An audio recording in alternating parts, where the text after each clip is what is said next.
Millions of despairing men, women, and little children, victims of a system that makes men torture and imprison innocent people. You cannot shake hands with a clenched fist. Produced by a nuclear exchange would be carried by wind and water and soil and seed to the far corners of the kingdom of God, the kingdom of heaven. It's one small step for man, one giant leap for mankind. We're not saying that planet Earth is coming to an end. We're saying that planet Earth is about to be refurbished, spaded under, and have another chance to serve as a garden for another civilization. Most of the people in here are just your reflections. They're your mistakes. 1776 will commence again if you try to take our firearms. 1 million of the planet's 8 million species are threatened. You are what you repeatedly do. Therefore, excellence ought to be a habit, not an act. Your lives and the credibility of the United Nations is at stake. Epstein didn't kill himself. The reason this is such an interesting time is not only because we're on the threshold of the end of this civilization. They're trying to take you out with bullshit. The experience of the past 2 years has proven beyond doubt that no nation can appease the Nazis. To those who can hear me, I say, do not despair. The misery that is now upon us is but the passing of greed, the bitterness of men who fear the way of human progress. The hate of men will pass, and dictators die, and the power they took from the people will return to the people. And so long as men die, liberty will never perish. In the language of the U.S. Department of Defense, these are unidentified aerial phenomena. Roswell's a very interesting place with a lot of people that would like to know what's going on. There is very compelling evidence that we may not be alone. This is the Garden of Doom. Welcome everyone into Garden of Doom, and this week we are welcoming back our friend C the Superior, who's been on 2 shows before. She was on our anime show and vampires. How are you, C the Superior? I am happy to be back. You know, I love me some vampires, so I had to make an appearance and discuss them with you. Vampires are just always intrigue me, so I'm always down to discuss them whenever you're ready. That's right, and so C has told you what the topic is today. So last time we did vampires in literature, and we definitely dovetailed into media, and C introduced us to a book which... we'll get to that in a second. But first of all, I don't usually introduce myself on the show, but because we have C the Superior, I'm going to introduce myself as Jeff the, marginally competent. And and so there we go. So I think this is the first time I've actually said my name on the show, which is sort of like broadcasting 101 to always say who you are. This is a big reveal. This is the reveal episode. That's right. Yeah. After 100 plus episodes, I'm finally going to reveal my name. So, woohoo! So, as Sia said, we are going to talk about vampires, and this time we're going to look at it for vampires around the world and sort of from a historic standpoint. And we found a lot. Now, I'm not going to spoil it, and we're going to come back to the back. Because for those of you who missed the first show, first of all, check it out. Also, check out the anime show that she's on with Demetrius, who was a great guest as well. I know nothing about anime, and now I know stuff about anime, so I can talk to the kids and the young adults. But yeah, that was a very good introduction into vampires in literature and media, and a fun little discussion. And this is going to be a little bit different, but I think we need to start with C reminding us about that piece of literature that you introduced me to, and it seems like, maybe most of the world's never heard of it either. So without further ado, go ahead, tell us all about that. Okay, so of course, a couple of months ago, I stumbled across this book, and according to a couple of resources online, it's said to be one of the first vampires in literature. The name of it was The Black Vampire, A Legend of St. Domingo, and it came out in 1819. It was kind of redistributed in 1819. It came out a couple years prior, but that was before it had the whole everything behind it. Everything was bounded and official. But yeah, that was a really interesting story. If you're not into historical reads, it may be a bit of a dry evening for you, but it was interesting just to get a little background. It's pretty much about this one slave who was killed by his master, but he comes back to life as a vampire and marries his wife, and it does all. It's kind of like a revenge story in a way. Just really interesting story. I was glad I got the chance to read it and talk about it with you over the last episode. And this vampire, he was cogent, intelligent, charming. Obviously, it was in the American South, but it was sort of gothic, you know, sort of in the New Orleans-y sort of way. Mm-hmm. Yes, yeah. And I'm not saying this accidentally, and I think we're going to put a pin into that. But I think folks should remember, written around 1809, published in 1811, and a cogent, intelligent, lucid, planning, diabolical, charming, smooth criminal type of vampire.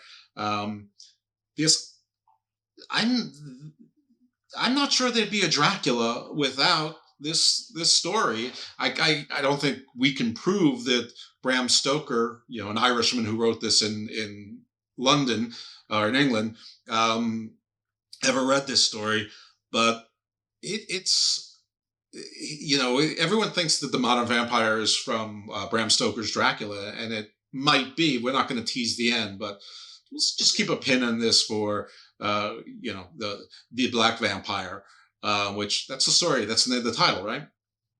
Yes, the Black Vampire, Legend of Saint Domingo. Saint Domingo. Okay. So we're going to back up a little bit. And vampire, there's the word itself is a Serbian word.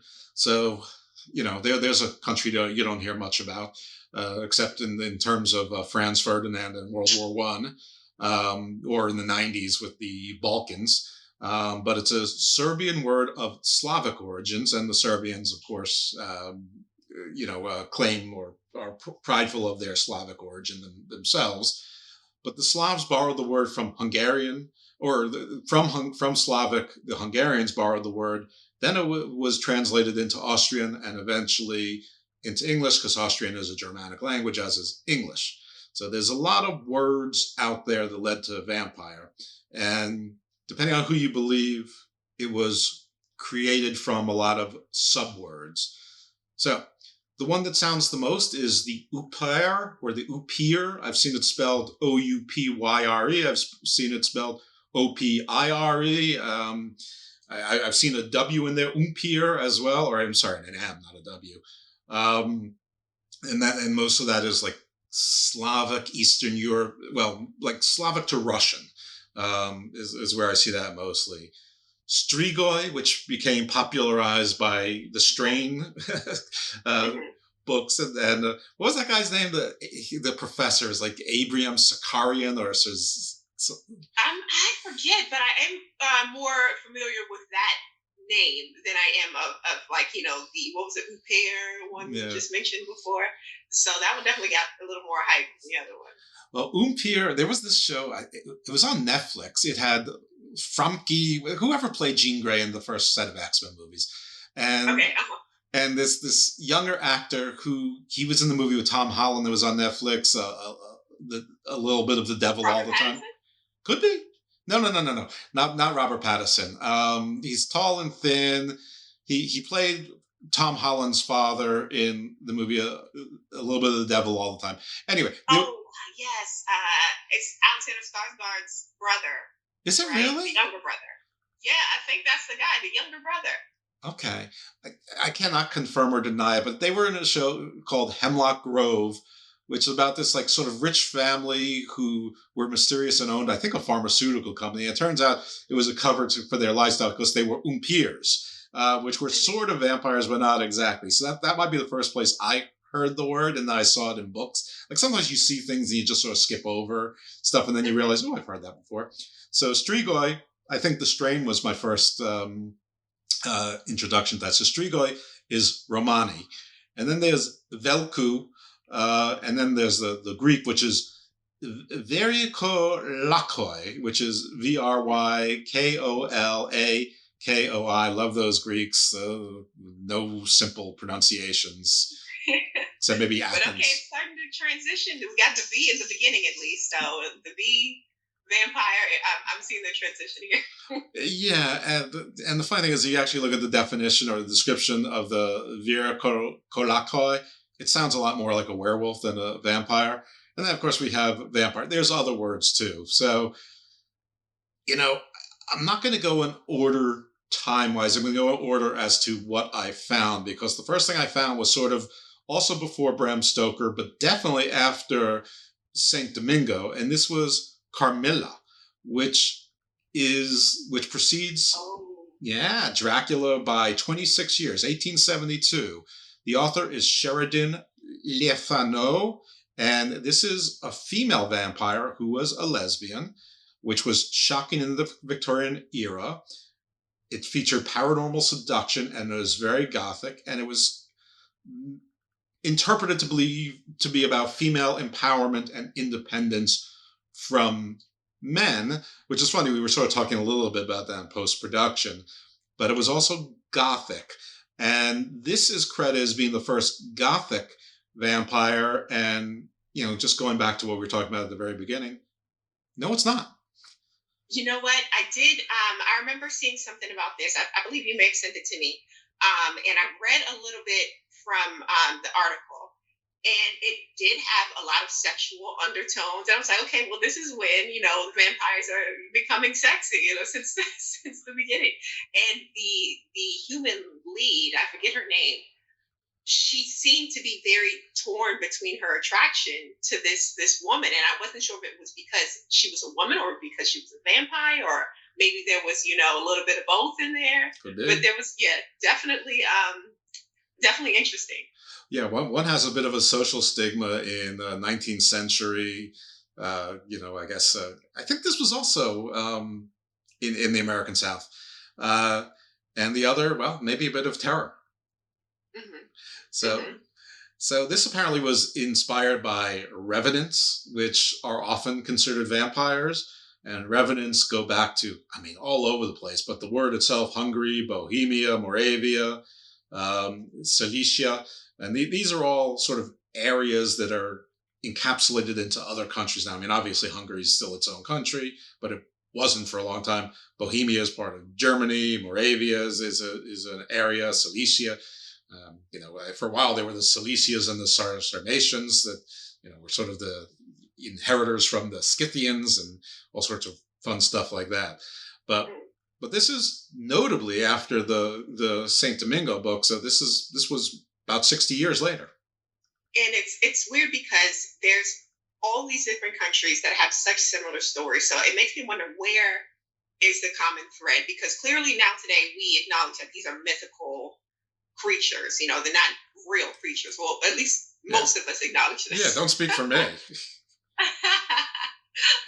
But the fact that it's so widespread, because it's, again, from Hungary, it's all these different countries in Europe, all the way across the oceans to the Americas, St. Domingo, and everything. So it's interesting to kind of theorize of why that is the case.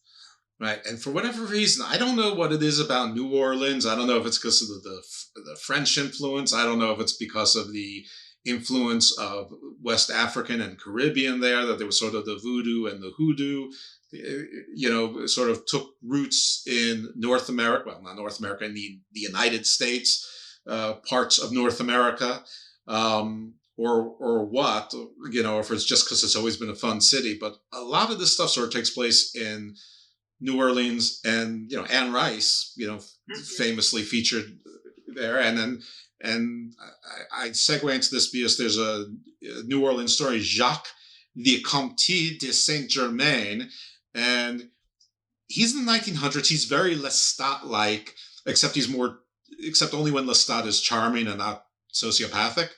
But unlike Lestat, who is made to be beautiful, this is more of your Victorian age, man, so it's more like the wealth and power gets the girls, as opposed to being good looking. Like, Benjamin Franklin wasn't good looking, but he was known as quite the ladies' man. So, I guess some things, never change. Who wrote that book? Because I have a feeling it might be a man, because Anne Rice is a woman. So I think there's you tend to, if you're writing a male character as a woman, you tend to try to make them as sexy as possible. It was so maybe it was definitely a man. You're 100% right on it. It was absolutely a man who wrote it. But I didn't write down the author. But our friend Jacques, the Comte de Saint, I just like saying Comte. He was an alchemist, a traveler, and he was associated with mysterious deaths. And they did something interesting, which is that it turned out like he had striking resemblances to lots of historic figures throughout Europe, which is places that he claimed to have traveled, but of course not in different times. So, it's sort of suspected that he was the same person. He just took new identities, which was, added something to the mythos of the vampire. But this is the 1900s, not when it was written, but, when the story took place. So we're still very much in the modern era of vampires, and we are going to get to others, but I want to cover vampires in Europe, but we can't possibly ignore vampires in the New World, because this is an American-based show, and we're both Americans, and because what I think is the first depiction of what we would call the modern vampire is actually in that book that you discovered that probably needs more attention. So again, I'm going to say it again, The Black Vampire. That's actually the title of the book. It's not me saying The Black Vampire, which is not something that I would say. A vampire with a Y. It's like a weird spelling of vampire. That's not weird. It's weird that Y isn't used more often. Second best spelling. Yeah. I would say it might be the best spelling. I mean, Y is a vowel, Yeah. They say sometimes Y. So I'm in full support. Garden of Doom supports the Y as a vowel. All right. Endorsed by the Y. That's right. So let's talk about what some of the first, quote, documented, end quote, cases of vampirism were in Europe. So we have someone named Jure Grando in 1656 in Croatia. And Grando was supposed to be a blood-eating sorcerer. So there's a lot of magic associated with vampires. You're going to find that there's a lot of sorcery and black magic and blood-eating, but not necessarily blood-sucking the way we think now. There's a lot of features that can cross over sort of lots of magical entities. But here's Croatia, which is very close to Serbia, as we famously know from the 1990s Balkans. Blood-eating sorcerer, and then we're gonna skip up about a century, 1766, to Serbia and Arno Pavel, and Petar Blagojevic. I'm sure I'm pronouncing these things wrong. We go Blagojevic. This is not to be confused with the disgraced governor of Illinois, who I think was on the Celebrity Apprentice. Okay, so he's not a vampire. Right. So, no, well, he might be, but no, he's aging. He's definitely not. I don't think a vampire would serve federal time either. He'd turn himself into a bat or mist and run away. Right.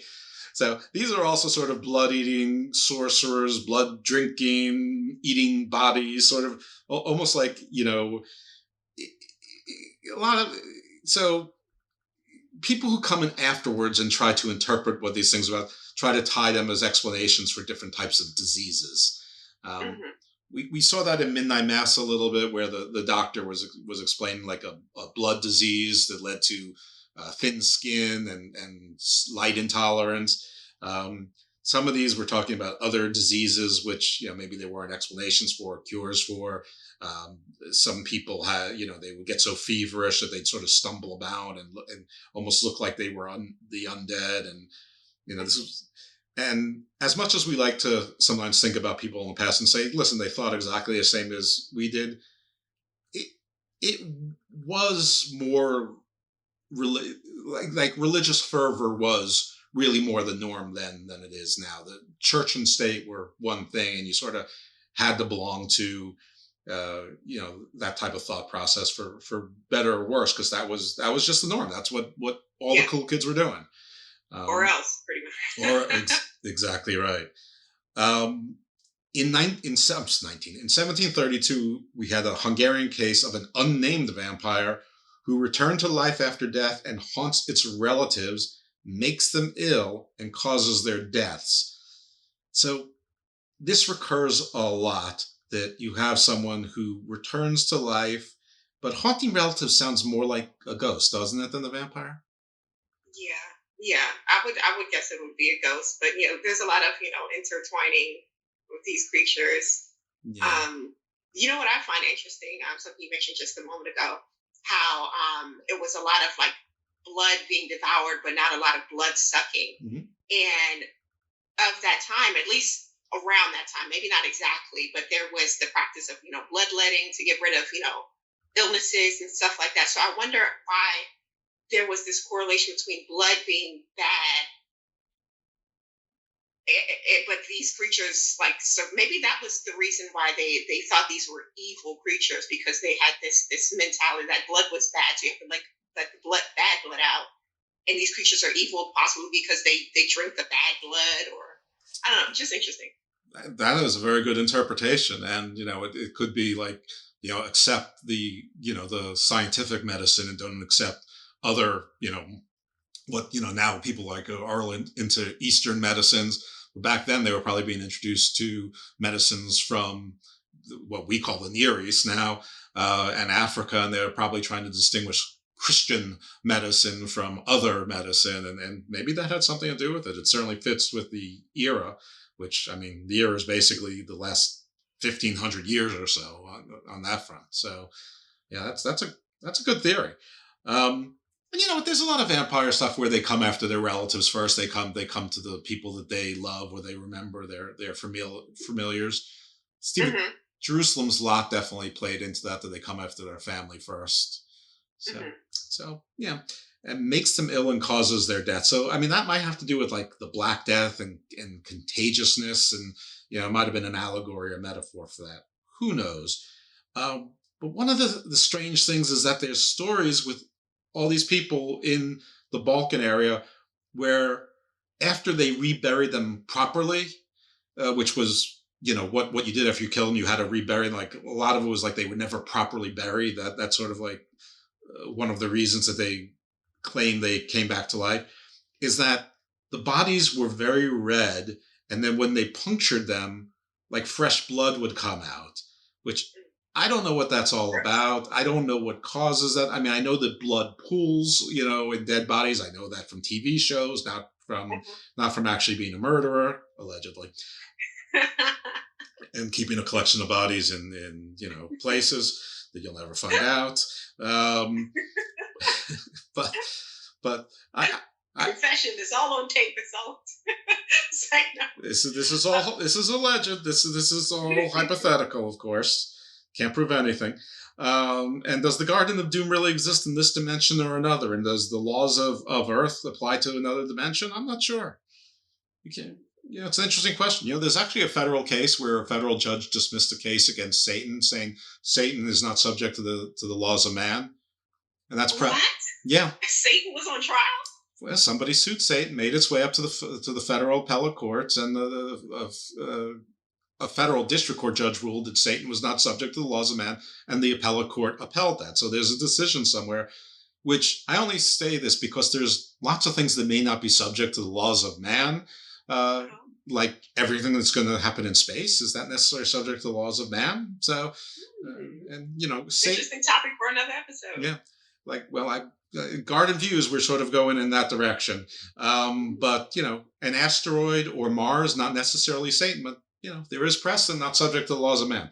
Anyway, enough. That was sort of a cheap plug, but a natural segue. But I don't know how long it was before they do these exhumations or rediggings or whatever, that they poke them. That how long blood stays liquefied, that it seeps. Maybe we'll find out from a doctor one day. But it couldn't possibly be that long. I have no idea. Just the thought of someone digging up a dead body to puncture it. What I know about vampirism in the Americas, some of it I got from this podcast I used to listen to that they later turned into a show on Amazon Prime called Lore. And have you heard of it? Aaron Mahnke show. Okay, yeah, it's a great show. Like, I love it. But there was this one episode where they believed that their town was being plagued by vampires, and of course they blamed it on the recently dead. And their solution, I believe, was to unbury the whoever it was that they believed to be a vampire and stab them through the heart. And that was supposed to stop them from becoming a vampire, turning into a vampire at night. But as far as how long the blood stays in the body, I have no idea. I don't either. I mean, blood is thicker than water. That part is that's true metaphorically and by physics or whatever. Yeah, so physics seems. And I would assume that it would, curdle after some time, right? Is it? I would assume it would too. I just don't know if that's days or weeks or months, especially if you're in the cold dirt. But I mean, it shouldn't really surprise you if there's blood around. But the red bodies, that part's interesting. I don't think bodies turn. I don't know. I mean, people are embalmed now. So they sort of stay, whatever their close to natural skin tone is. So I don't know if bodies that weren't embalmed, if they would turn red. It would seem to me they would turn sort of gray. Yeah, maybe it was a temperature thing. Maybe, who knows? Maybe they were really vampires. See, I'm leaving that as possible. I mean, it's possible that was sort of a side effect of whatever disease they really had, and so the vampire thing was sort of a blame for it because again they were sort of stalking around, and maybe if they looked hideous, they would scare their relatives, like the kids would run away screaming and things like that, and stumbling around not like the elegant vampires that we know now that sort of are charming and can glamour you and seduce people. There's a poem in 1801 by a guy named Robert Southey, and it's called Thalaba the Destroyer. And Thalaba, I'm not exactly sure why he's a destroyer, but I only bring it up only because it was the hero's wife. And again, he was looking for love in all the wrong places, but definitely this not a proper death, coming back, for a loved one, that sort of attachment. So that sort of continued into the early 1800s. But it's tied to vampirism, but it could be tied to anything. I mean, I think there's a lot of retrofitting as to what is a vampire in prior literature and legend, as opposed to what we think of a vampire modern-wise. It really is sort of a modern construct. So next I'm going to go to Asia. And this is going to be a brief stop before we come back into more Western literature, but just because this is great, because this has been called the Chinese hopping vampires, only because they're like a stiff corpse, and I think it's pronounced Jiangxi. And there was another like a zombie show on Netflix. I think it was called Dark or something like that, where you had like these vampire like zombies, but they were in court official garb, like the little hats and sort of the robes with the tide in the front. I don't know how to properly describe them, but sort of how you pick imperial government officials in in I don't know what was the Chinese cartoon that was on like 15 years ago where they had that. What was it about? I don't know. The only thing I can think about recently, because I've been binge watching this, rewatching it again, because I used to watch when I was younger, called Vampire Nights on Netflix. It was top tier. Like, this was Twilight before Twilight was Twilight. Oh, well, that's good. So it's an anime. If you're into that, check it out. Okay, well, I think if everyone saw it, they would know it. But listen, every kung fu movie you've ever seen, you see government officials wearing this kind of garb, and there's like sort of a hat. It's almost like a fez, but it's sort of puffy, and sort of like these long robes that sort of fold over in the front, and it's like string buttons that keep them. Anyway, this is during the Qing, the Qing dynasty. 1644 through 1911 is when it fell. the amount of power. And yeah, I mean, obviously this is a metaphor of the government feeding off the people. But it's fun because they hopped around and they were always the government officials. And I again, more zombie-like, but they had the sharp teeth and they definitely were eating people and drinking their blood, but they weren't stopping at the blood or even starting with it. They were just, chewing your necks off, basically, kind of thing. Okay. But just taking it all, finishing everything. Nothing goes to waste. Taking it all. Then in 1819, English literature, John Paladin wrote something called The Vampire, also with a Y. Okay, so this is about, 10 years after The Black Vampire was written? So a little bit of copying there. And his main character is called Lord Ruthven, which was largely thought to be a takeoff on Lord Byron, the poet. Okay. Yeah. Now, I know nothing about Lord Byron. I don't know. Do you? All right, tell us a little bit about Lord Byron. All right. If this is the same Lord Byron that inspired like that whole trope of, the romantic, mysterious man, but it's always an issue with him. So apparently he had like a deformity.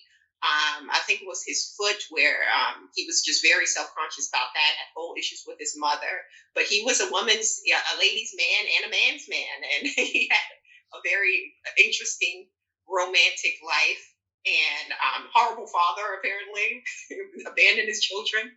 But just a very interesting life, I'll say. And he did inspire a lot of fiction.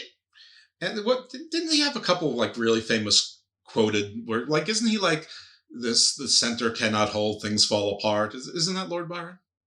It may be. I'm not so much. I have to like go back and like read a couple more things. But I just was more interested in the fact that he was just such a rake. He was really just going through everyone and left fire behind him. All of his lovers, scorned lovers, left and right.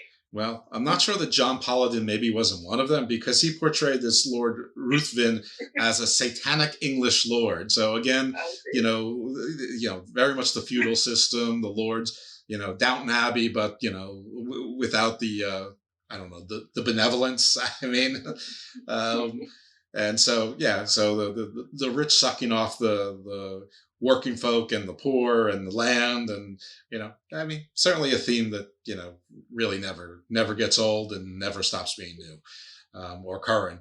But satanic, that was an interesting little twist to it. So, but again, The Vampire with the Y, just 10 years after our Santo Domingo. So maybe a little bit of plagiarism here that we've discovered. Maybe. So there are some other vampires, or cases of alleged vampirism. And during this time, like vampirism and revenant were basically synonymous. And revenant is generally any reanimated corpse. So certainly that could be a vampire, but that can also be a zombie or a ghoul or, any number of synonyms. So, but there was the Coghlan vampire in Cumbria. And Cumbria is, I think, northern England or southern Scotland. I'm not really 100% sure on that. There was the Buckinghamshire vampire of the 12th century. So now we're getting into the 1100s. Also in Scotland, they've got the Beohane, and I don't know how to pronounce it. I know like it reads almost like Siobhan. You ever see Siobhan, but it's spelled like Siobhan? This is horrible at pronunciation, but I know the Scots, they have a very particular way of speaking, beautiful language, beautiful way of speaking, but it's very hard to pronounce some of their words. Well, I know that from watching Outlander. Well, I'm not going to try and pronounce it properly here because I can't, but it's two words. It's spelled Baobha, maybe In, and then Sith is the second word. The way you think of Sith, the bad Jedis. But basically it's pronounced Banshai, which is a banshee. So it's really more, these were blood-sucking fairies. Now, whether or not these were the same kind of banshees that screamed and howled, which is what we consider banshees, I'm not 100% sure on, because I sort of stopped at the blood-sucking fairies part, because there's also South American legends about sort of blood-sucking ticks and blood-sucking little creatures, which of course then probably got converted into the vampire bat, which is probably where we get the bat association. You know what? I was wondering about the banshee thing, and that were these blood-sucking fairies, were they distinctly female? Because banshees, as we know them, are usually like female or like older female creatures. So I wonder if these ones were also female. No, not in this case, not at least in this particular incident. Fairies in Celtic and pre-Celtic, Pict, and as I understand it, the fair folk is very different. It's not your Tinkerbell fairies. It's sort of a whole host of things, from basically any sort of mythical creature from that area, like leprechauns, but more in the American gods form of leprechauns, and elvish, gnomish, but also like sprites, which are more like what we think of fairies, like oh my god, like wood nymphs, water nymphs, naiads, that kind of thing. So all of those things, sort of like from Grimm's fairy tales kind of creatures, they're all sort of listed as the fair folk. A lot of tie-ins with the ufology as well, and UFO abduction stories. It's a lot of interesting tie-over. Plenty of our shows have gone and have covered that with authors and researchers. So just a little flavor of some different ones. Now we're going really old. Now we're going to Sumerian vampires. And so we're going BC. We're going like 6,500 years ago. And we got some bloodsuckers now. So one of the oldest bloodsuckers from Sumerian, which is pre-Babylonian, which is sort of modern day Iraq, parts of Syria, parts of Iran, just that whole thing, is Idimu, sometimes Ikimu. And these were like ghostly life force suckers. I have to tell you, when I read it, I thought of the Harry Potter movies with those ghouls, those wraiths. Oh, Death Eaters. Yeah, that's what I pictured. I absolutely pictured those. And then there's, and this is, and I don't know why it's spelled two different ways. It's EDIMMU, the other is EK, the rest is the same. But this is sort of, that's not terribly unusual in that part of the world in that era. You had Lilu with Lilith, who was also Lilith. You had Ba, sometimes Baal, sometimes Baal. So it wasn't that unusual for, within a few miles to have sort of different dialects, different pronunciations. But they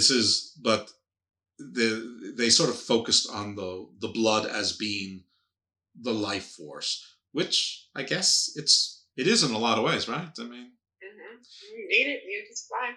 It's the physical manifestation of life force, or at least the most obvious one. So, why not? It makes some sense.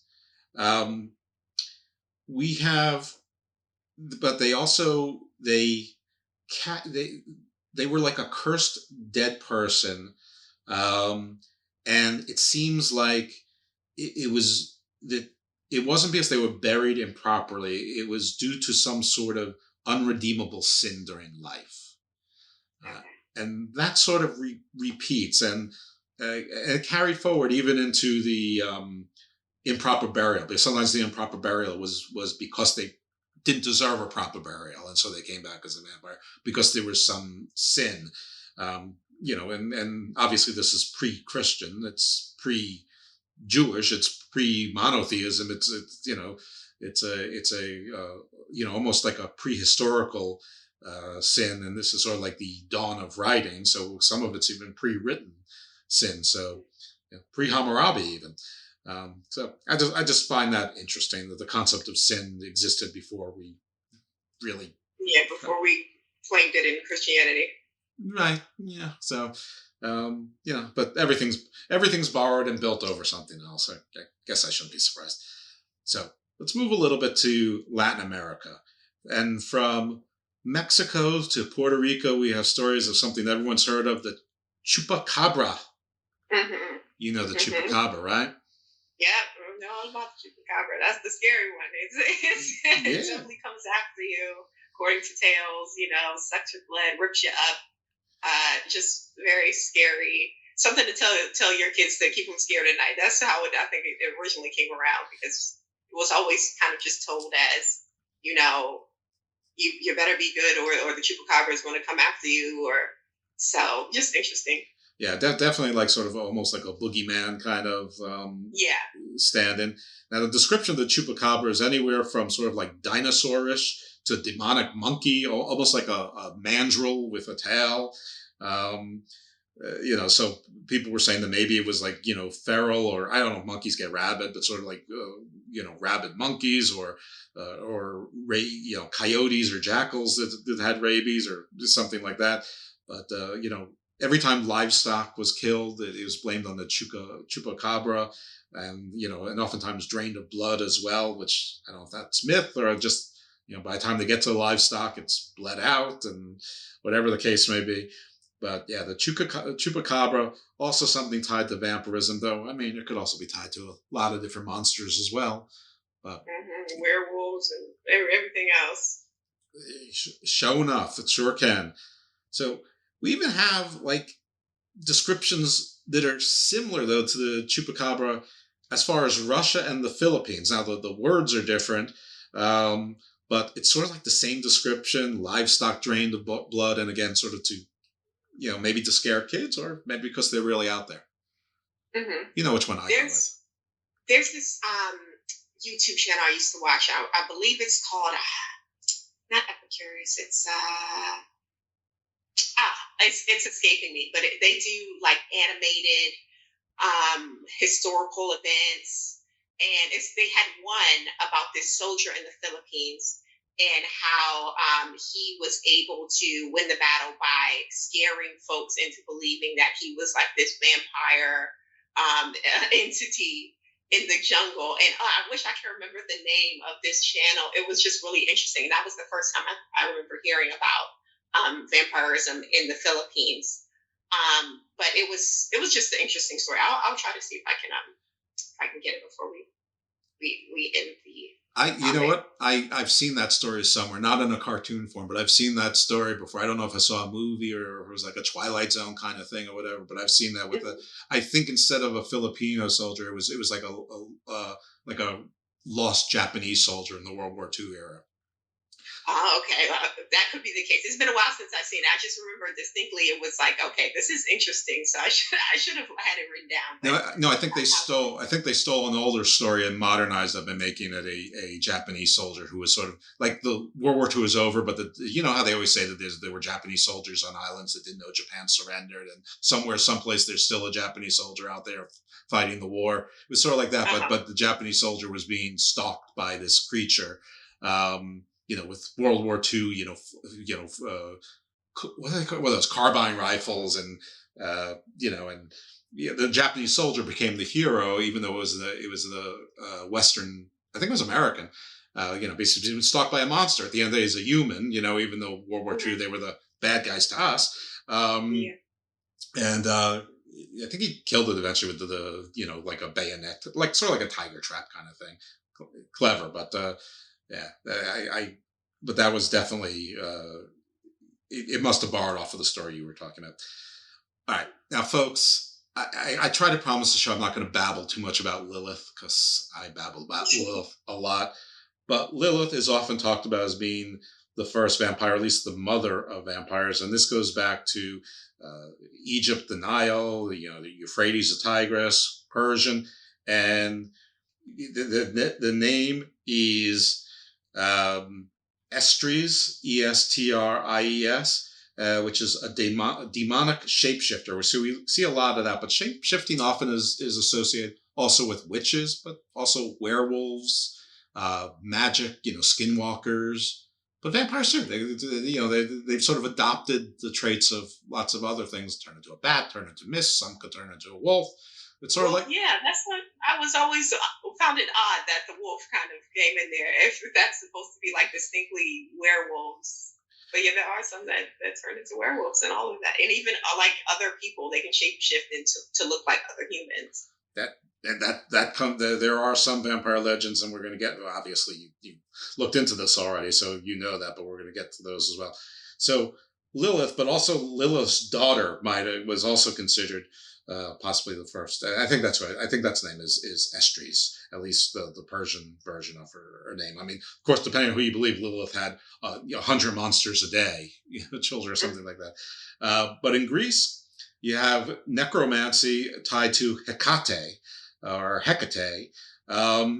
Also now considered a vampire. So now we have necromancy tied to vampirism as well, which is starting to get pretty broad. But I guess, I mean, vampires sort of bring someone back to life, but usually it's because they killed them first. So it's not exactly necromancy, but I guess I'm sort of splitting hairs when I'm distinguishing different kinds of unholy resurrection, right? Yeah, if you're dead, you come back to life. Necromancy. That's yeah. You're right. That's what the word means, isn't it? Others going back to Egypt is that Osiris and Set, who are brothers, were the first vampires. Now, which is really weird because Osiris is also considered everything. Osiris is tied to Orion and Atlantis and Thoth and the giver of all skills and all that. So this one I don't quite get, but I guess that they also could. But Osiris resurrected, sort of like Mithra and Jesus and others. So I guess that's where it sort of comes in to tie into the vampire. I've often toyed with the little fun idea that Jesus might have been a vampire and that Lazarus was his first creation as a vampire. Lightning hasn't struck me yet, so. There's an argument to be made there. There's an argument to be made. I know recently, of course, Moon Knight just came out not that long ago, and they kind of spoke on Osiris and how he was, I guess, has rule over the dead, and he was able to get both Stephen and Mark out of the Tiad. I forget the name of the afterlife area they were in. So there is some kind of afterlife connection to Osiris, and maybe that has something to do with the vampire connection. But yeah, absolutely, he's a powerful guy.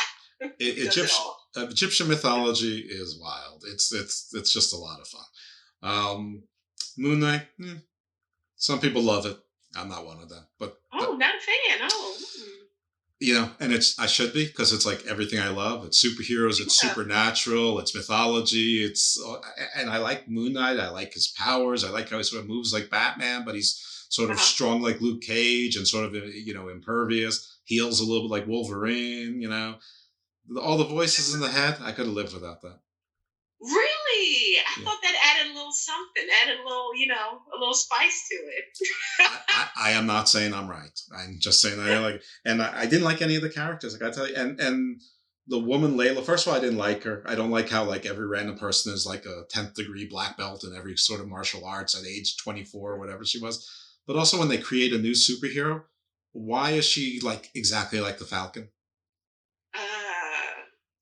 It's the wings. The wings, I guess. It's the wings. Yeah, but can't she couldn't she have beams coming out of her eyes or something that doesn't make her just like the Falcon? I think it had something to do with they wanted to make her design similar to the god that she was supposed to be an avatar of. Maybe there was something with the wings on that particular god. I don't know. So let me just not theorize too Listen, I might have missed this entirely, but I thought she was the avatar of the hippopotamus goddess. So. Oh yes, yes, she was. But wasn't there some? I don't know. Maybe I'm crossing hairs and crossing signals here. I don't know, but between the two of us, we should know. One of us should be definitive on this, and I think that's a failure of the show. So, not of the two of us. Because one of us would have gotten it right. And I'm just saying, I thought that she was the hippo goddess, and last I checked, hippos don't have metallic wings. I'm totally okay with one of the many hawk or bird gods in the Egyptian pantheon. I'm perfectly okay with her having. I just would have liked some other powers, or give her a Hawkman club or something, just something to make her that she wasn't just a girl version of the Falcon. I mean, it looks like she had some super strength, but I mean, she had to even use the Falcon wings to block projectiles, just like the Falcon had to. So yeah, I mean, at least make her invulnerable, that. She doesn't need to do it; that they can just bounce off of her. Yeah, we'll see how it goes. There's another season coming out. Maybe they'll, just give some more detail as to why she does have wings. All right. Like, To be continued. All right. But this seems like a perfectly good transition into some Germanic, which is the Nach the Heres, which is really I'm sure I'm terribly mispronouncing that, but everything Germanic has to sound strong and sort of evil and mean and like you're in a bad mood. These were shroud-eating creatures. So again, we're sort of getting away a little bit from what I would call traditional vampirism.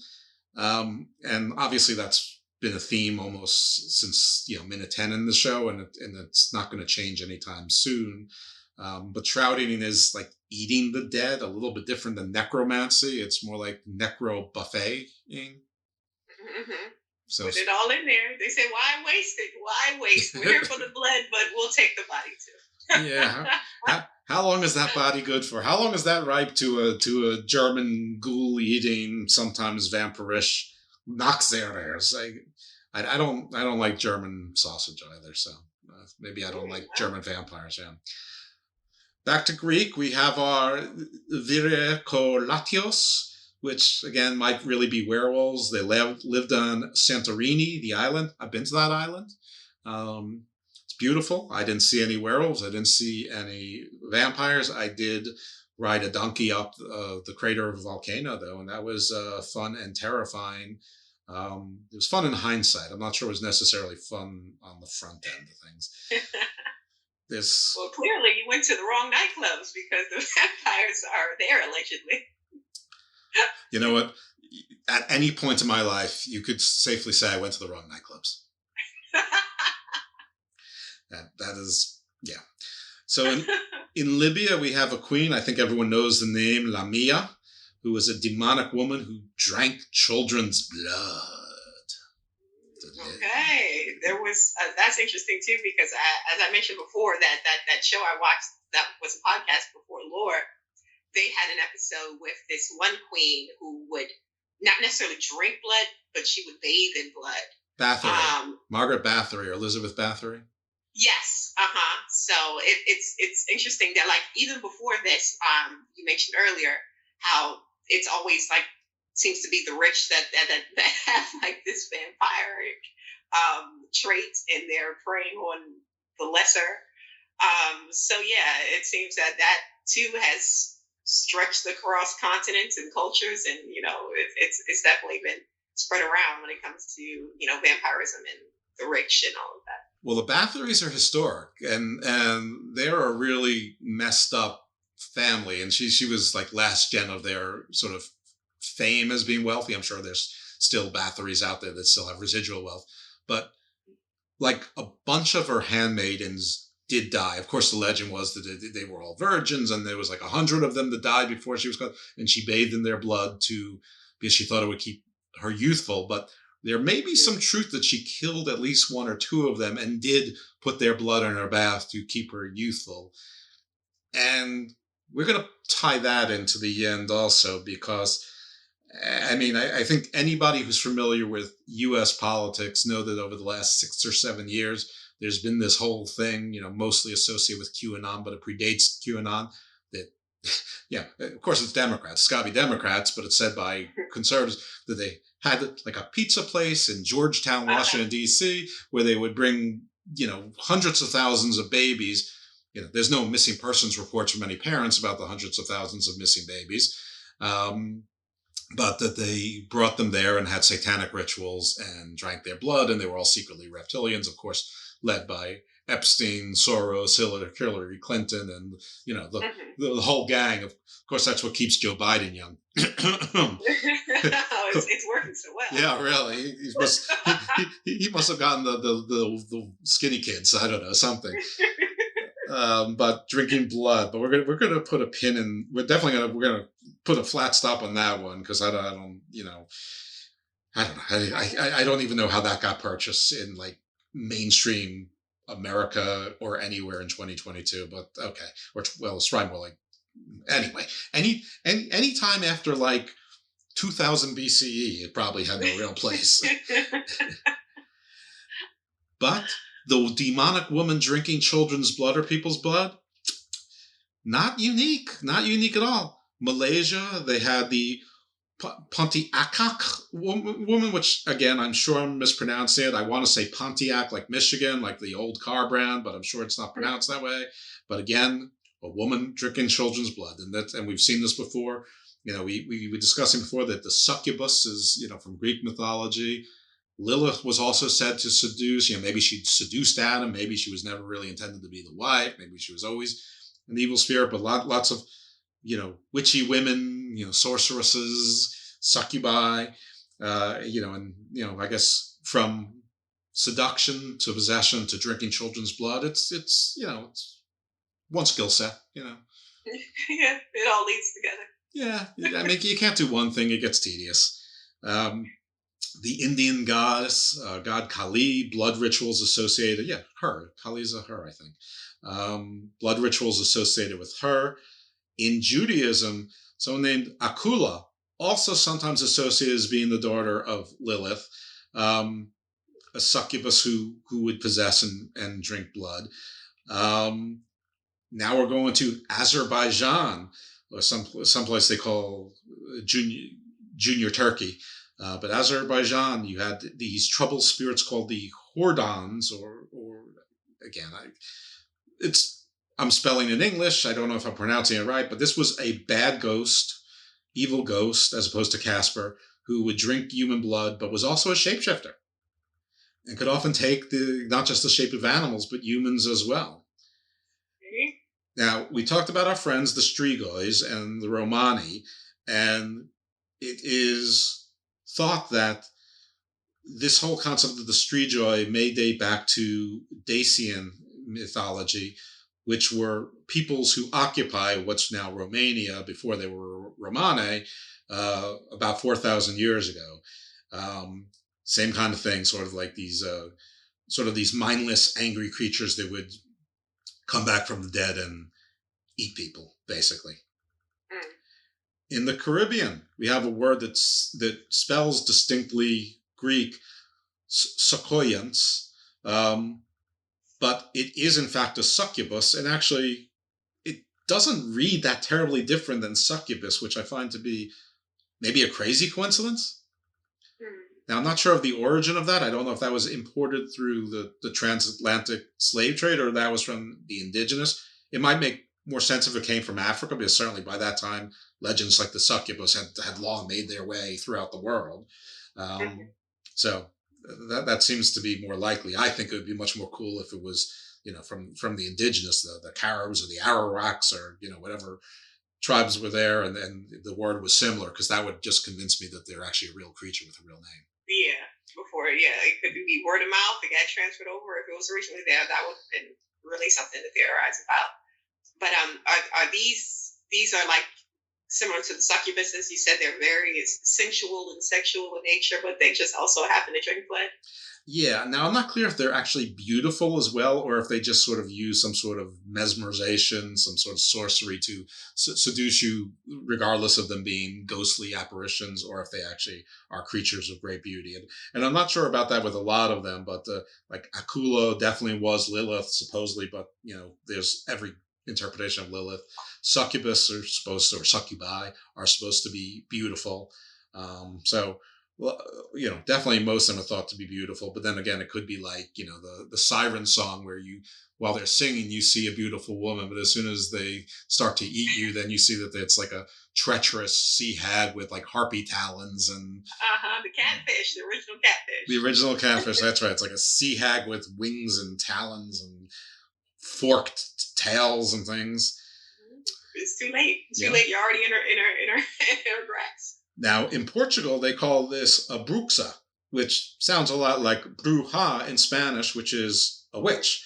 But the bruxa is a woman, always a woman, but it's more of a succubus than a witch. But as we've heard from the shape-shifting bad ghost floating around, using sorcery or other methods to hypnotize someone, it's a witch with as Liam Neeson would say, a very specific set of skills.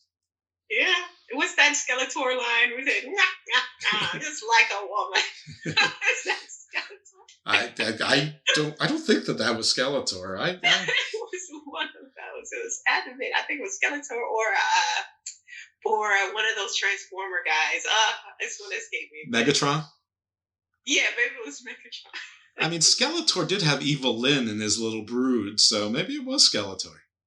And he's very memeable. I have a feeling it might be him. I'm leaning more towards Skeletor. Let's stick with Skeletor. I mean, Skeletor is, it's better than Megatron. It's better than Cobra Commander. It's better than Skeletor with villains' names or incompetent villains' names has got to be number one. I love it. Yeah. So, all right. So, I don't know what they were trying to say about the Brooks. That they were okay. So one thing that's in common with all of these creatures, the succubus, the witches, the whatever, whether you're talking about werewolves or vampires, is that there's strange methods to thwart them. A lot of times, odors, garlic, strong odors, but the odors aren't always the same. But onions, garlic, but other strong odors also would thwart them. But one of the strangest things I saw to thwart a vampire was, and I saw this in Asian lore and Western lore. In Asian lore, it was grains of rice. In Western lore, it was dirt. But you scatter that in front of the vampire's crypt or coffin or wherever they come out from. And once they see it, they have to stop and they have to count. And Count?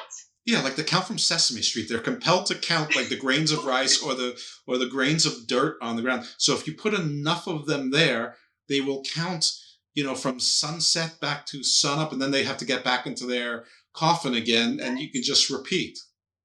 This is definitely the Count origin story. This is where he comes from Sesame Street. This is his people. I think so, which is bizarre and not bizarre all at the same time. Yes, I've never heard about this counting rule. I never heard of that till I was doing this research, and to me it's absurd. I mean, it's a very easy way to thwart this monster, isn't it? Yeah, just keep it thrown, especially rice. Everyone has rice in the kitchen. There you go. Save the day with some rice. And they said nothing about its own holy dirt from its own crypt or coffin, and that seems to be sort of a modern construct also. Just really bizarre. I mean, it's like you could almost toy with the darn thing. Yes. There used to be these debates online, like what kind of zombies would you rather be encountered, like the fast ones or like the Walking Dead ones? Clearly everyone wants the Walking Dead ones because they're slow. Yeah. If I had to encounter some vampires, I'm going after the counting ones. Let me just throw something on the ground, and they have OCD. That's what it is. Yeah, the other alternative is to immediately submit and hope to be turned into one of the intelligent vampires, as opposed to one of their mindless, vampires that are sort of like the cannon fodder. Like in what is it, Castlevania, where there's some vampires that think, and others that are just like Cobra soldiers. Yeah, the mindless ones, the ones that like the Russian conscripts. Don't worry about those. Go ahead. It's cool. They don't want to fight. They want to give up. So in Native American lore, there's lots of skinwalkers and things like that.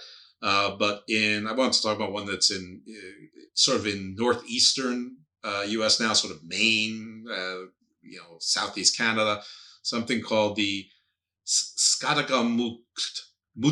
It ends with a TC. So, of course, I'm pronouncing it very Germanic, Nordic, which I'm sure is not the way it's pronounced. But it is, I'm going to call it a zombie, and it's created by magic, and it definitely craves blood. So again, sort of vampiric there as well. Going back to India, there's something called the Vitala, it's like a magic creature that possesses dead bodies. So it doesn't necessarily cause the dead bodies, but it possesses dead bodies, but you possess all the memories and the traits of them. So you could come back as a zombified,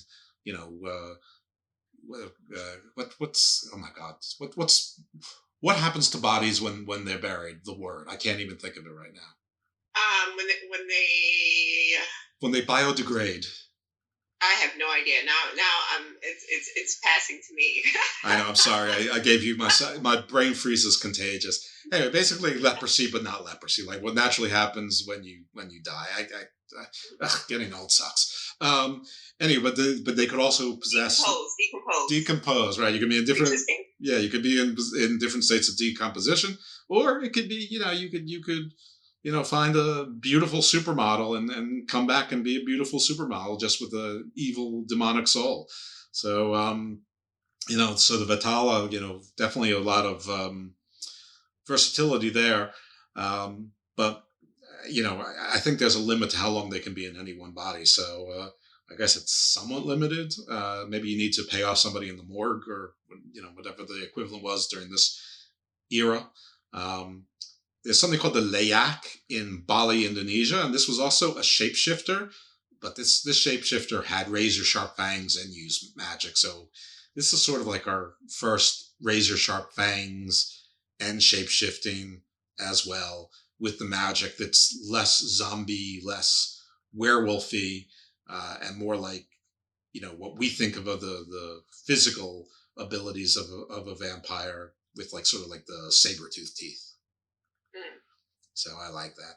Now, also in that part of the world, the word cannibal is like, I think, a Malay word. So cannibals were actually back then, British and Portuguese sailors, turned the word cannibal into cannibalism. So maybe this was just maybe that legend fell into that. Maybe the Indonesians had that legend as sort of it's like a scarecrow effect, or maybe they were really there. Yeah, and a lot of these stories seem to have the vampires that kind of don't let the rest of the body go to waste. So maybe that is where it comes from. A lot of blood in the body gets it. Then in Scandinavia and other parts of Northern Europe, sort of like above that Umbrian line, sort of across the board there, it's called like the Druga. And all I can say with the Druga is that it looks a lot like the smart White Walkers from Game of Thrones. The Druga. That sounds familiar. I think I've heard about them before. Maybe they've been in a movie or something that I've seen. But if they look like the White Walkers, then that's some scary stuff. I would hate to run into them in the middle of the night. Yeah, definitely. Yeah, and again, could they also be zombies? Yeah, I mean, they look ghoulish, but and there are ones of varying degrees of intelligence. So there are different like levels or ranks of the Druga, like there was with the White Walkers as well. I mean, they were the cannon fodder ones that seemed to have some thoughts. Then there were the lieutenants, which were sort of strong ones. I don't know if there's a king like there was the I forgot what his name was, but the king in Game of Thrones. But like the lieutenants, most of the artist renditions of the Drugas I saw sort of looked like the lieutenants. They sort of had long white hair and like little headbands and remnants of armor and stuff like that. But zombies with swords. So what could be worse? Yes. Exactly. Sum it all up. Now, all of these things have lots of stuff in common. They're all dead, a lot of reanimation, a lot of them eat, a lot of them use magic, some of them drink blood, but it doesn't seem like they all drink blood exclusively. Only in a few was blood sort of tied to youthfulness. And so again, I'm coming back to your story, not yours in particular, but the book that you introduced us to, that work of literature. That seems to be the first vampire that was using intelligent design, charm, drinking of blood for youth purposes, to gain status and wealth or revenge, and those things are not mutually exclusive, but sort of the modern vampire that sort of took on traits and powers and abilities of all these other legends. Because if this show wasn't about vampires and we were talking about these things, I don't know that I would jump to vampire. I don't know that I would call any of these things vampires. Yeah, especially like you said with the mixing of the eating the flesh and the drinking the blood, the banshees, the sirens. It's you would if I didn't know specifically that they were linked to vampires, I would say, hey, this is werewolf or something like that. Which is interesting in and of itself, because if you have these creatures that overlap all these different traits of all these different names, my little game is I like to pretend there actually is a creature that has all of these traits and just different peoples called it different things. And, maybe there's differences like the cheetah is faster than the jaguar and the jaguar has stronger jaws than the leopard and the ocelot is smaller, but they all sort of look the same.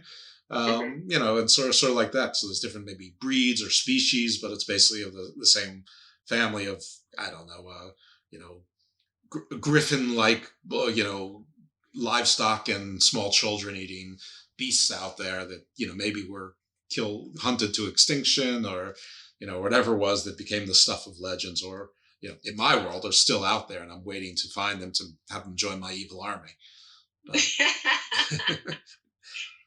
maybe there is like some like how they were categorized. I was thinking like there's no way that the beautiful vampires could possibly be linked to something like, let's say, like the chupacabra. But then there's also the fact that there's the shape shifting element. Mm-hmm. So it could be like one species if we're theorizing that these are real. They could be one species that just they shapeshift, so you can maybe catch them in one form or the other, but it's the same species. And maybe they get uglier as time goes on, or maybe as they shapeshift, they can shapeshift into a form to make themselves look like you or me. But, when they're not using their magic, they sort of revert to looking like a bat-faced, saber-tooth, beast. Mm-hmm. Like Ukla the Mock with wings. Something. Maybe. They're definitely not attractive in their resting state. That's what I'm going with that. I'm going with they're ugly and weird and they're in the resting state and they have to put on the front of beauty to get their prey. Do you know who Ukla the Mock is? Ukla Mock. Who's that? Ukla from Thundar the Barbarian. From who? Thundar the Barbarian. Oh, great cartoon from 1980 and 1981. Thundar the Barbarian. He had like a lightsaber. He was sort of like He-Man before He-Man. He was pals in a totally platonic way with Princess Ariel, who was totally friend-zoned, and because she definitely liked him, even though she was hotter than he was. And Ukla the Mock was sort of like his Chewbacca kind of friend, like sort of like a big ape that they understood his language, but he had sort of like almost like a headhunter, like battle mask face with like these big teeth that came out. I've never in my life. I've heard of He-Man. This is Thundar the Barbarian. Oh, yeah. This is a shame. I'll look him up. No, it's great. It's like, it was like a cartoon, but it took place in like a dystopic future, like 1,000 years or 2,000 years from now. And there was like magic and strange science, and like the moon blew up, but like sort of reconfigured itself, and I don't know. It's a shame. Everyone was friends with Ariel? No, it's Thundar the Barbarian. I didn't dream this. This is real. I promise you. If you Google Thundar the Barbarian, you're going to find it, and you're going to thank me.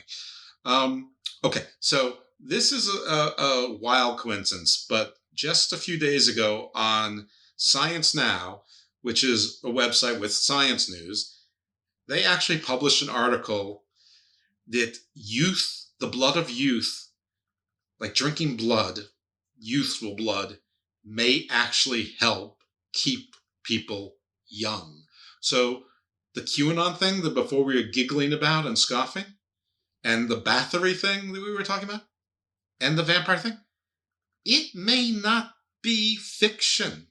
It may be true, and in societies where castes and class, or just the strength, might made right, and drinking blood maybe was, seen as spiritual or healthy, or sacrifice was something that was okay.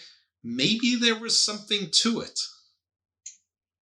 This is the twist of all twists, yep. Because it does seem very much, rooted in myth, right? But then if there's like this scientific backing, like it's actually something that is the case, right? According to the science, I'm not a scientist, but that's interesting and scary. Mm-hmm. And it does, unfortunately, lend a little credit toward the crazies and their theories of, what's going on behind the curtain in certain politics and stuff like that. Not saying that I think it's true, because I don't, but I could see how if someone was leaning towards one opinion or the other, that could sway them, right?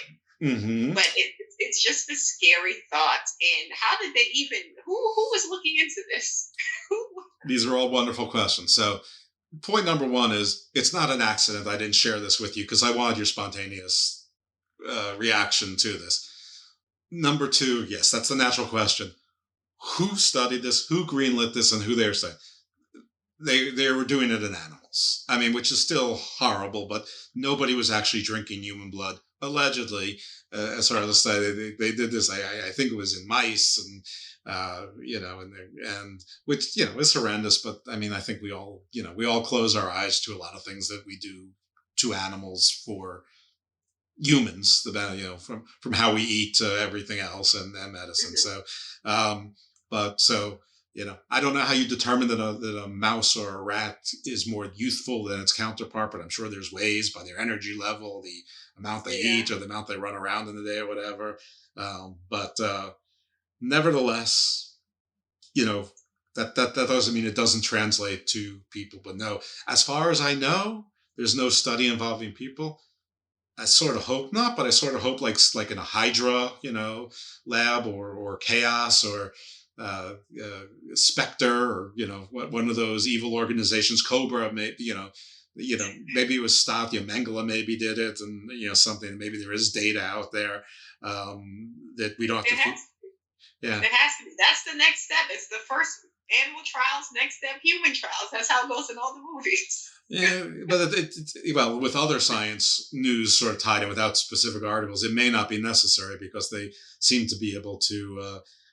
They're very close to being able to map consciousness and then download it into artificial bodies. So it doesn't matter because AI. They think AI is already basically human intelligence. So of course my reaction to that on futurism.com, I type. So they're going to argue with each people like children on social media also. I guess.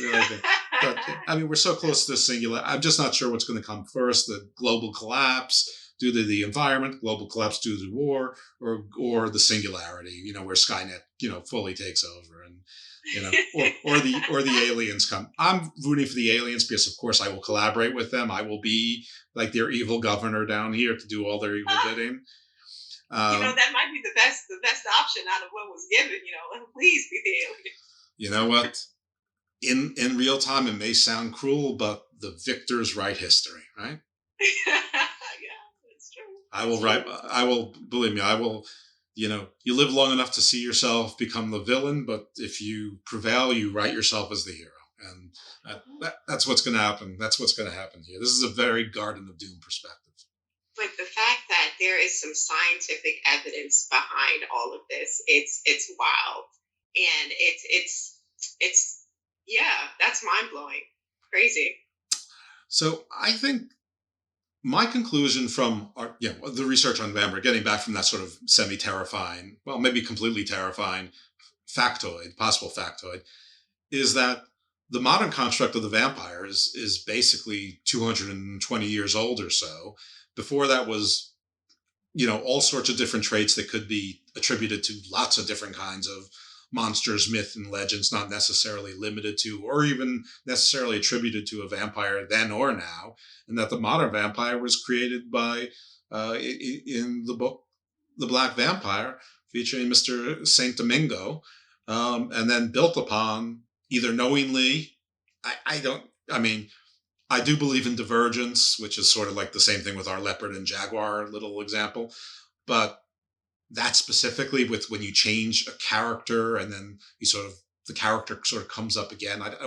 I think these authors, at least one of them, read your book, read that book, whether Bram Stoker borrowed from The Black Vampire or whether, I think it was John Paladin, borrowed from The Black Vampire, Bram Stoker borrowed from John Paladin. That I don't know, but it can't be an accident that within basically a 70 or 80 year period that, all of a sudden vampires were sort of like almost like mindless zombies, witches, werewolf kind of creatures, and then sort of became these elegant, more civilized, distinguished. Distinguished, plotting, creatures that and then, lived immortally, sort of in wealth and privilege and like I said, the smooth criminals. And I don't know. I think you should start the movement to make it known that the modern vampire was invented by an African American. I'm gonna shout it to the rooftop. So the author is I want to say that it was he was Lutheran, but he was a abolitionist. So he didn't agree with slavery and all of that. So he created his character to be a slave. So a white guy wrote this? Yeah, he was an ally. Yeah, well, he's an ally of mine too, because he invented the modern vampire, which is one of my obsessions. So Yeah, it's just really interesting. But yeah, again, I just love the whole history of vampires, and I just think it's really intriguing. And the whole, now that we have science basing, having their foot in it, it's just the whole topic is just super interesting to me. Okay, I'm an idiot because this whole time I thought that the author was also African American, and now I'm just thinking of, well, you know where you know me from. You know me from the wrestling world, and so the wrestling groups, there are people always posting memes like, they can't let us have anything. Now I feel like that's what you should be saying right now, but I'm the one making them say. So here I'm making a fool of myself publicly, but this is not the first time, won't be the last time. No. This is fine. That's why I'm here to help wherever I can. You give all the information. I'm here to just bring in a little knowledge that you may not have. Frickin' white guys. No. But yeah, it's. I had a great time. Great discussion. Well, I'm glad you did, but it ruined my whole big thing. Oh, all right, fine. All right, so so the white guy did something good. All right, that's fine. It's whatever. It's not as much fun, but we still have modern vampires, and well, we can at least claim it was an American construct, not a deranged Irishman in England. So all right, so USA. Okay, terrific. Yes. I'll have to settle for that. Edit that out. I'm kidding. We're going to keep it all in, warts and all. All right. See, tell the folks where they can find you, how they can support you. All right. Well, you can find me on YouTube at See the Superior, or on Instagram at See the Superior. Or if you are in need of a virtual assistant to help you with your social media or your behind the scenes administration daily tasks, you can reach me at See the Superior. At Superior Assisted online, or Chrissy C at superiораssisted.com. Who's Chrissy C? It's me. Oh, wow. It's exciting. You have so many names. You almost have as many alter egos as I do. Yeah. So many. So definitely support her stuff. She's super organized. So definitely support her fun work. And if you need a virtual assistant, you don't want to hire an assistant yourself, to have full time. You don't want to have the benefits. You don't want the HR nightmares. You can have a virtual assistant with a disturbingly competent individual. So you see the superior. She's not competent. She's superior. So thank you. So there you go. There's a little commercial. We like to plug our friends. So thank you for coming in a third time. Can't wait to have you again for something else. We'll figure that out. And folks, thank you for tuning in to Garden Doom. Check out Garden Views. Basically, if you subscribe to this show, you get Garden Views also. Give us a review, rate us, give us 5 stars, tell your friends, and we will hear you next week. Thank y'all. Love, gonna hit some pom-pom. All we need is get some of it, need to get drunk. I'm here to say hello, watch above and below. Guns under pillows, never have, just call your mama. We'll drink all of it, don't need a plumber. We're gonna empty it, just like a vampire. Lovely limbs, gonna eat you, yum yum. Treat you like a gum, drink your blood like a soda. I'm here to build up an empire, cause I'm a vampire. Better hide in the bunker. Gonna cook you with pepper and lime. Watch out for my jawline, gotta need to be filled up. And if you run, I will walk, I will always find you. And if you climb up walls, I can always reach you. I'm here to build up an empire, cause I'm a vampire, cause I'm a vamp. You'll find your place in it, got a huge stomach. It'll be warm and sweet, lemon coconut. Is it an exodus? You can't escape from us, get used to this. Got a new 10 minutes, call your grandmama and all the friends you got. I'm the new Dracula, I need a hangover. I'm gonna fill this cup with some of your ketchup and gonna drink you up until the final drop. I'm here to build up an empire, cause I'm a vampire. Better hide in the bunker. Gonna cook you with pepper and lime. Watch out for my jawline, gotta need to be filled up. And if you run, I will walk, I will always find you. And if you climb up walls, I can always reach you. I'm here to build up an empire, cause I'm a vampire, cause I'm a vampire. Gonna eat some pom-pom. All we need is get some. All we need is get drunk. Or drink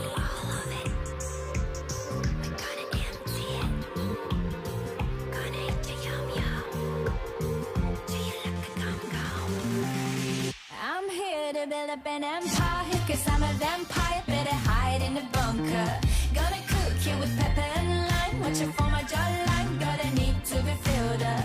And if you run, I would walk, but will always find you. And if you climb up walls, I can always reach you. I'm here